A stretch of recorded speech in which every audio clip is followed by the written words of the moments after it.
இப்போ நீங்கள் சாப்பிட்றது இது இந்த காய் எடுங்க. இது வந்து அம்பலம் காய். ஓகேவா? அம்பலம் எவ்வளோ சாப்பிடுங்க? ஒரு காய் இருக்குதுங்க. சாப்பிடுங்க. ஒரு காய் பாதி சாப்பிடுங்க.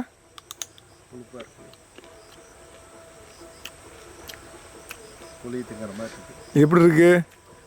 மாங்காய் பிஞ்சுலுக்கு சாப்பிட்ற மாதிரி புளிப்பப்பு இருக்கு. புளிப்பு நல்லா பிடிக்குதுங்க. வாங்க ஒரு நிமிஷம் வாங்க, அப்படியே இங்கே வாங்க.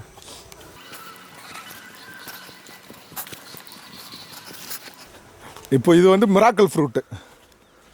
இதுக்கு பேர் மிராக்கல் ஃப்ரூட். இதுக்கு பேர் மிராக்கல் ஃப்ரூட்டு. இங்கே வருங்க, பழத்தை பூராமே பறிக்கிட்டு போயிட்டாங்க. இருந்தாலும் இந்த இருக்கு. சரிங்க.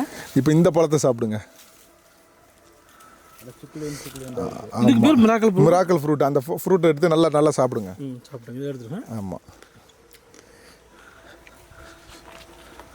ஆக்சுவலி ஃப்ரூட் தான் சாப்பிட்ணும். நீங்கள் விதையும் சேர்த்து சாப்பிட்டீங்க, அதனால ஒன்றும் இல்லை. ஃப்ரூட் சாப்பிடுங்க. இதையும் சாப்பிடுங்க.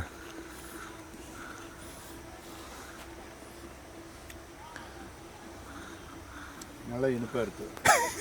எப்படி இருக்கு இப்போ? இல்லை, இப்போ வந்து ஆம்பளம் வந்து ஃபர்ஸ்ட் வந்து புளிச்சது இல்லை. இப்போ சாப்பிடுங்க. மிராக்கல் ஃப்ரூட் சாப்பிட்ருக்கீங்க, இப்போ இதை சாப்பிடுங்க.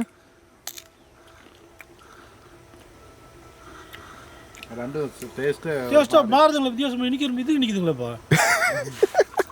இது இனிக்குதுங்க. மொதல் புளிக்குதுன்னு சொன்னீங்களே, இப்போ இனிக்குதுன்னு சொல்கிறீங்க. எப்படி? மிராக்கல் ஃப்ரூட்டோட character. Yes, that is called miracle. நம்மகிட்ட பெரிய பிளான்ட்டே இருக்கு பாருங்க. அப்படி புளிச்சதா இப்போ இனிக்குதுங்க. இது சாப்பிட இனிக்குது. அடுத்து 1 hour தேன் இளநீலாம் குடிச்சிருந்துச்சுங்க, துப்பிடுவீங்க. நீங்கள் குடிக்கவே முடியாது இளநீலாம், அவ்வளோ இனிப்பாக இருக்கும். இவ்வளோ புளிப்பே, அவ்வளோ புளிப்பு காய் இப்போ இனிக்குதுங்க. ஆமாம், இனிக்குதுங்க. அதான் சொல்கிறேன், இளநீலாம் குடிக்க முடியாது. நீங்கள் ஸ்வீட்டான பொருள் எதுவும் சாப்பிட முடியாது. ஆனால் புளிப்பான ஐட்டம் சாப்பிடலாம். ஆமாம். இப்போ எலுமிச்சங்காயெல்லாம் கொடுத்தீங்கன்னு வச்சுங்க, நீங்கள் வாடு சாப்பிடுவீங்க. இது ஜப்போட்டிக்கால பெரிய மரம் இருக்குது பாருங்க, நான் சொன்னேன்ல அங்கே இருக்கிறது. இது ஜப்போட்டிக்கா பெரிய மரம். இது வந்து நெக்ஸ்ட் இயர் வந்து ஃப்ளவர் ஸ்டார்ட் ஆகிடும். இது வந்து அறுக்குதுங்களா? ஆமாம். சரி பிரதர், நம்ம அடுத்தடுத்து சந்திப்போம். ஓகேங்க, தேங்க்யூ. எனக்கு நல்ல ஒரு விளக்கம் சொன்னீங்க. நான் பயிர் பண்ண உதவியாக இருக்கிறீங்க. நல்லா சந்தோஷங்க. Okay, thank you.